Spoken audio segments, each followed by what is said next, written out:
జాదవ్ భాగ్యనగర్ చలో బాలాపూర్. ఈ శంఖారావం హిందువుల గర్జన, అక్రమ చొరబాటుదారులకి హెచ్చరిక. అహింస మా మొదటి ధర్మం కావచ్చు, కానీ ధర్మరక్షణ కోసం చేసే హింస అంతకంటే ధర్మమైనది. నేడు ధర్మరక్షణ కోసం హైందవ వీరులు కంకణం కట్టుకున్నారు. మన దేశంలో మన ధర్మాన్ని మనల్ని వేరే వాళ్ళ దగ్గర నుండి కాపాడుకునే దుస్థితి వద్దు.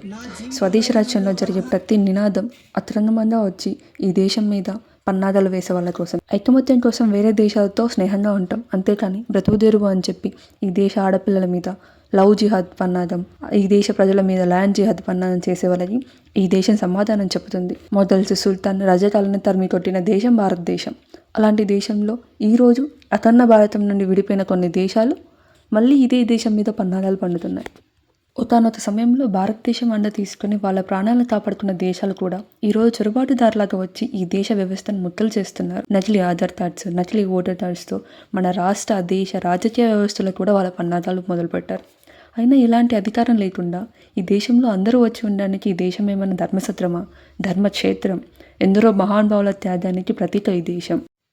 బానిసత్వం, రాచరికం మీద తిరుగుబాటు చేసి మళ్ళీ మన దేశం అభివృద్ధి పటం పట్టింది. ఏ దేశం మీద కూడా దండయాత్ర చేయకుండా సొంత కృషితో ముందుకు వెళ్తుంది మన దేశం. కాషాయ జెండాలతో అఖండ భారతావాన్ని నింపడమే హైందవ ధర్మ లక్ష్యం. నువ్వు ఒక హైందవుడైనా, సెటిలర్ అయినా ఈ దేశ రక్షణ నీ మొదటి కర్తవ్యం.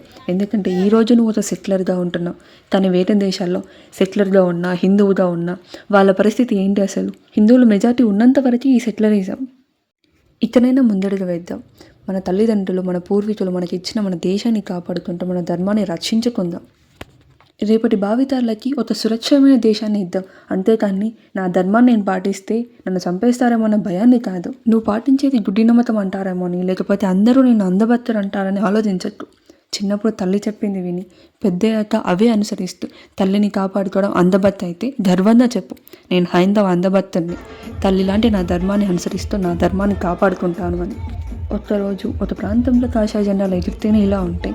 ఒకసారి ఆలోచించు, నీ దేశం మొత్తం కాషాయ జెండాలతో ఎగురుతూ నీ ధర్మాన్ని నువ్వు కాపాడుకుంటూ ఉంటే ఇంకెలా ఉంటుందో.